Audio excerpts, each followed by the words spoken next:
മാം, ഇത് മാമിന്റെ ഫ്ലാറ്റ് ആണോ? എനിക്കിതിന് ഹോം ടൂർ ഒന്ന് കാണിച്ചു തരുമോ?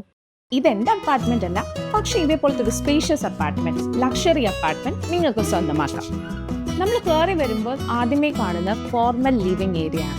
ഈ ഫോർമൽ ലിവിംഗ് ഏരിയയിൽ നിന്നാണ് ടുവേർഡ്സ് ടു നമ്മളുടെ family living area plus dining ഏരിയയിലേക്ക് കണക്ടിവിറ്റി വരുന്നത്. ഈ ഒരു സ്പേസിൽ നിന്നാണ് ബാക്കിയുള്ള പോർഷൻസ് ലൈക്ക് കിച്ചണിലേക്കാണെങ്കിലും ബെഡ്റൂംസിലേക്കാണെങ്കിലും നമുക്ക് ആക്സസ് വരുന്നത്. കിച്ചൺ ആണെന്നുണ്ടെങ്കിൽ തന്നെ നമ്മൾ സ്പേഷ്യസ് ആയിട്ടുള്ള ഒരു കിച്ചൺ ആണ്. പിന്നെ നമ്മളിപ്പോൾ ബെഡ്റൂംസ് നോക്കുകയാണെന്നുണ്ടെങ്കിൽ സ്പേഷ്യസ് ആയിട്ടുള്ള 4 ബെഡ്റൂംസ് ആണ് നമ്മൾ പ്രൊവൈഡ് ചെയ്തിരിക്കുന്നത്. ഈ ഒരു സ്പേഷ്യസ് ലക്ഷറി ഒരു പ്രൊജക്ട് അല്ലെങ്കിൽ ഈ ഒരു അപ്പാർട്ട്മെന്റിന് നമുക്ക് കോസ്റ്റ് വരുന്നത് സ്റ്റാർട്ടിംഗ് ഫ്രം 3.5 CR ഓൺവേർഡ്സ് ആണ്. ഇതിന്റെ ലൊക്കേഷൻ വരുന്നതാണെന്നുണ്ടെങ്കിൽ കൂടെ പോലും സ്റ്റേഡിയം ലിങ്ക് റോഡിലാണ്, near to IMA house. From ആ project towards to metro station ആണെന്നുണ്ടെങ്കിലും ഹാർഡ്ലി 1 കിലോമീറ്റർ ആണ് വരുന്നത്. അത് കൂടാതെ തന്നെ വയ റോഡ് ആണെന്നുണ്ടെങ്കിൽ തന്നെ ഫ്രം കത്രിക്കടവ് സൈഡ് അല്ലെങ്കിൽ തമ്മനം സൈഡിൽ നിന്നൊക്കെ നമുക്ക് ഈസി അക്സസിബിൾ ആണ് ഈ ഒരു പെർട്ടിക്കുലർ പ്രൊജക്റ്റിലേക്ക്. നിങ്ങൾക്ക് ഇത്രയും ഒരു സ്പേഷ്യസ് ആയിട്ടുള്ള ഇത്രയും റീസണബിൾ റേറ്റിന് ഒരു അപ്പാർട്ട്മെന്റ് നിങ്ങൾ നോക്കുന്നു എന്നുണ്ടെങ്കിൽ എത്രയും പെട്ടെന്ന് നിങ്ങളുടെ സൈറ്റ് വിസിറ്റ് ബുക്ക് ചെയ്യുക.